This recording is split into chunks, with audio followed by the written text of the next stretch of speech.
Amigos, bienvenidos. Soy Fray Nelson Medina. Esto es Honestamente, programa número 54. Hoy vamos a hablar sobre votar en blanco y el mal menor.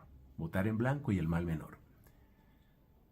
Ante todo, partamos de la base de que ejercer el derecho al voto, que también es un deber, es un acto moral complejo. Y es complejo por muchas razones. En primer lugar, porque es un acto indirecto. Quien va a gobernar no es, usualmente, la persona que vota, sino yo le doy un acto de confianza a otra persona. Y esa persona puede traicionarme a mí, puede mentir, puede tener su propia agenda. Digamos que desde mí traté de hacer lo mejor posible, pero ahí entran factores que son impredecibles, incluyendo circunstancias externas como fue y sigue siendo hasta cierto punto ahora esto de la pandemia. Es una situación compleja. Entonces, votar es un acto moral complejo, esto debemos entenderlo. Y por consiguiente, tratar de colocar todo como blanco o negro no es tan fácil en el caso de la votación. Sobre todo porque, segundo punto, hay también muchos tipos de ejercicio de la democracia. Por decir algo, existe la democracia representativa, según la cual pues yo no estoy eligiendo propiamente al que va a gobernar, sino eligiendo a los que van a elegir al que va a gobernar. Por decir algo, es lo que sucede en los Estados Unidos de América con las elecciones para presidente. Ese es un caso significativo.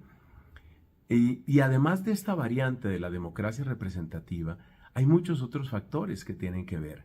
Por ejemplo, existe lo que aquí vamos a llamar una votación abierta, cuando hay un elenco amplio de candidatos que pueden tener propuestas muy diversas, algunas de las cuales incluso con poca probabilidad de éxito, pero tienen esas propuestas. Es el caso de lo que aquí en Colombia fue la primera vuelta para elecciones presidenciales. Y luego está lo que llamamos aquí la votación cerrada, en la cual solo hay dos candidatos. Y necesariamente va a quedar uno de los dos. Por favor, tengamos en cuenta esto.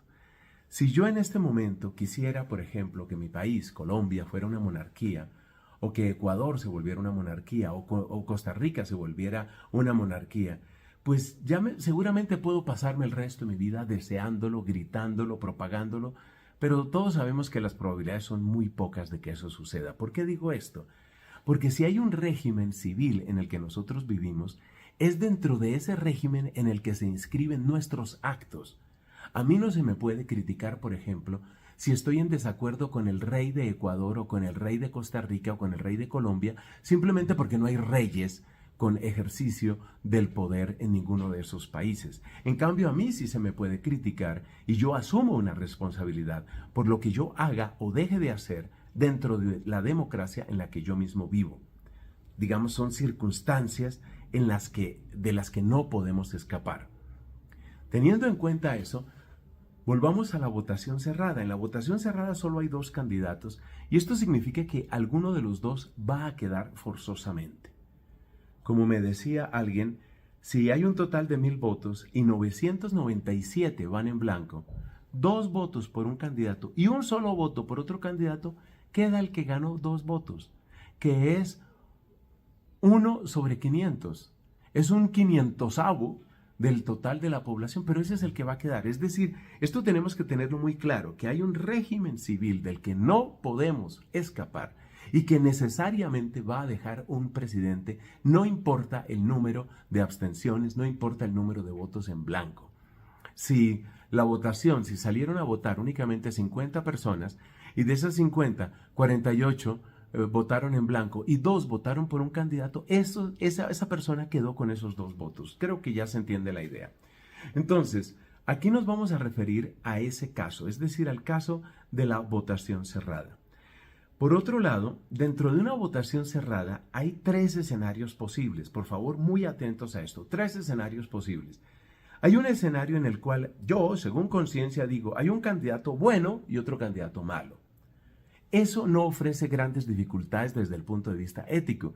Si uno es realmente muy bueno y otro es muy malo, o si simplemente uno es bueno y el otro es malo, pues no hay una discusión ética particular que hay que hacer. Y si ese es el caso para ti que estás viendo este video, pues ya puedes despedirte aquí y muchas gracias por haber venido, porque ahí no hay discusión ética. La discusión ética viene cuando se presentan estas otras dos situaciones o escenarios. ¿Qué tal que haya un candidato bueno y un candidato mejor? O un candidato malo y un candidato peor. Es ahí donde hay que hacer un análisis ético, donde hay que hacer un análisis moral. Y es lo que queremos ofrecer fundamentalmente en este video.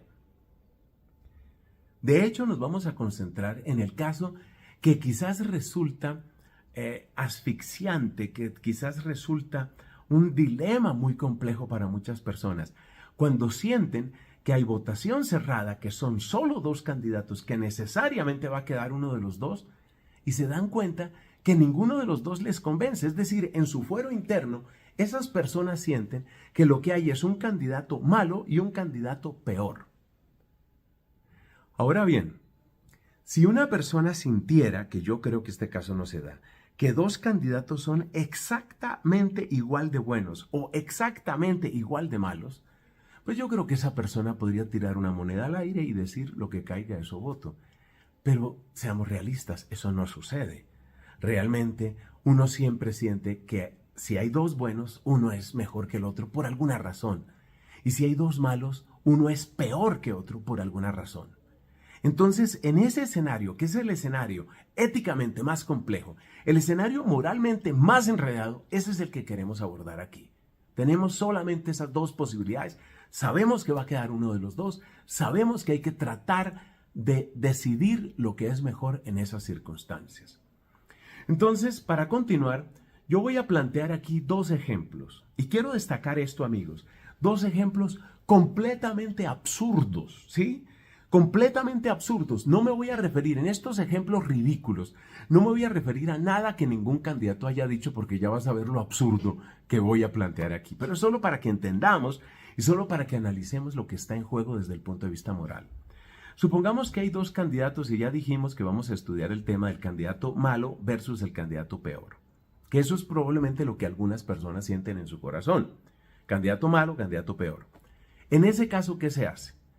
Es votación cerrada. Necesariamente uno de los dos va a quedar para gobernar. ¿Qué hacemos ahí? Entonces yo planteo los casos extremos. No solo extremos, absurdos, porque nadie ha planteado esto, pero es para que entendamos. Y repito, son absurdos, no me estoy refiriendo a nadie.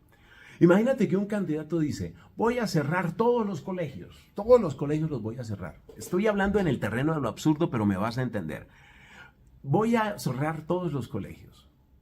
Eso dice un candidato, vamos a llamarlo el candidato A. Y el otro es el candidato B, que dice, yo voy a cerrar todos los colegios, todas las universidades y todos los hospitales, las tres cosas. El uno dice, voy a cerrar los colegios. Eso es pésimo, eso es terrible. Por eso decimos que es un candidato malo. El otro dice, voy a cerrar todos los colegios, todas las universidades y todos los hospitales. Eso no solo es malo, eso es peor. Es decir, analizándolo en conciencia. Entonces, tenemos ahí el caso temible que cada vez se presenta más dolorosamente. Candidato malo, candidato peor. Votación cerrada. ¿Qué hago ahí? El candidato A dice, voy a cerrar todos los colegios. El candidato B dice, voy a cerrar colegios, universidades y hospitales. O pone este otro caso. El candidato A anuncia que gobernará durante su periodo constitucional, lo cual nos parece un desastre porque ya sabemos qué clase de ideas tiene el candidato A, que es el candidato malo. Pero el candidato B, que es el que estamos llamando aquí el candidato peor, dice, mire, ¿saben una cosa? Yo voy a gobernar el resto de mi vida. Ningún candidato ha dicho eso, por lo menos que yo conozca, ni en mi país ni en ninguna parte. No han dicho eso. Estoy planteando ejemplos absurdos, pero es para que entendamos. Entonces, tenemos candidato A que dice voy a cerrar colegios, el otro dice voy a cerrar colegios, universidades y hospitales. El candidato A dice voy a gobernar durante mi periodo constitucional, lo cual parece un desastre, pero el otro dice voy a gobernar el resto de mi vida. Esto se va a volver vitalicio. Según eso, demos un paso más. Veamos un ejemplo numérico hipotético. Supongamos que usted vota en blanco. Vamos a suponer eso. Usted vota en blanco porque usted dice, yo no estoy obligado a optar por un mal. O sea, lo que hemos escuchado, un mal menor sigue siendo un mal y yo no estoy obligado a optar por un mal. Lo que no se tiene en cuenta en eso es que probablemente al no votar por un mal, estoy dando permiso para que se instale lo peor. Miremos los números. Supongamos que usted vota en blanco y el candidato que usted consideraba malo, el candidato A, saca 9 millones. Y el que usted considera peor saca 9.500.000 votos. Cifras inventadas por mí. 9 millones el malo, 9.500.000 el peor. Y en esa misma elección hubo 1 millón de votos en blanco. Usted fue uno de los que votó en blanco. Ahora usted sabe lo que viene para su país. Usted sabe que van a cerrar colegios, universidades y hospitales y que va a ser un gobierno vitalicio. Usted pertenece al grupo del 1.000.000 de personas que votó en blanco. 1.000.000 de personas que votó en blanco. Y usted se da cuenta que el candidato malo sacó 9, el candidato peor sacó 9.500 y hubo 1 millón de votos en blanco. Yo le hago esta pregunta, ¿usted queda con su conciencia tranquila? ¿Usted queda con su conciencia tranquila sabiendo que ha abierto la puerta para que lo peor se instale? ¿Usted queda con su conciencia tranquila?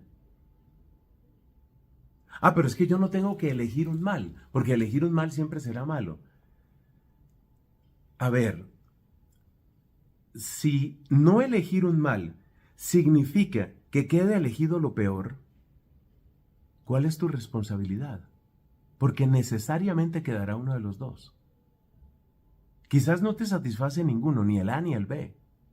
Pero si no eliges el A, y entonces queda el B, ¿cuál es tu responsabilidad?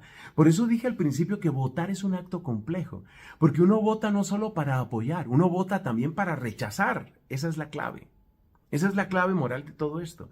Uno vota no solo para decir estoy de acuerdo, sino uno vota también para decir estoy en desacuerdo. Es un acto moral complejo votar.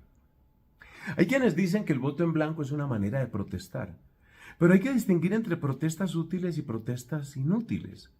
Si yo me pongo en la mitad de una gran avenida, por decir algo aquí en Bogotá, la avenida Caracas, que es una de las más importantes, si me paro en la mitad de la avenida Caracas y empiezo a gritar que el nuevo orden mundial es una cosa terrible, pues a lo máximo lo que logro es que la policía venga a detenerme o que vengan de algún hospital psiquiátrico. Es una protesta inútil. Entonces yo no digo que haya que contentarse con las cosas como están ni con los candidatos que están, sino lo que quiero decir es que hay que buscar cuál es el mejor modo de protestar. Y la verdad es que en una votación cerrada, y lo digo abiertamente, el voto en blanco es una protesta inútil. 997 votos en blanco. 1 voto por el candidato malo y 2 votos por el candidato peor, quedó el candidato peor. Entonces hay que buscar las maneras útiles, las maneras eficaces de protestar. Hay que buscar la protesta que es razonable, razonablemente eficaz. Por último, debe destacarse que votar no es el único acto propio de nuestra vida cívica. Todos sabemos que a largo plazo, o a mediano plazo, hay que crear alternativas políticas que manifiesten y defiendan auténticos valores humanos y cristianos. Y esto vale especialmente para los que tenemos fe en Jesucristo. Pero esto nos devuelve a la cuestión del voto en blanco. Si yo voto en blanco y se instaura el gobierno peor, ese gobierno peor seguramente va a impedir que surjan las nuevas fuerzas democráticas, las nuevas fuerzas que podrían cambiar las cosas. Y yo creo que hay ejemplos en la historia reciente de lo que estoy diciendo.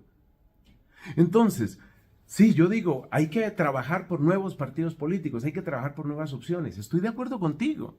Pero la construcción de nuevas opciones políticas también requiere de una atmósfera, de un ambiente donde sea posible dar ese paso. Pero si se instaura un gobierno que es totalitario, si se instaura un gobierno que empieza a limitar la libertad de expresión, a cerrar medios de comunicación, a perseguir a la oposición política, a desaparecer o a encarcelar o a judicializar por cualquier motivo a la oposición política, tú sabes lo que viene. Entonces, si tú quieres un cambio, un verdadero cambio, porque no te gusta ni el A ni el B, piensa en el futuro cuál de los dos haría posible que llegara una verdadera alternativa política. Son las reflexiones sobre lo que implica votar en blanco. Piénsalo bien. Lo digo especialmente, claro, por mis compatriotas, pero esto vale, estoy seguro, para muchos otros lugares. Y pido a Dios que nos ilumine y nos bendiga. Amén.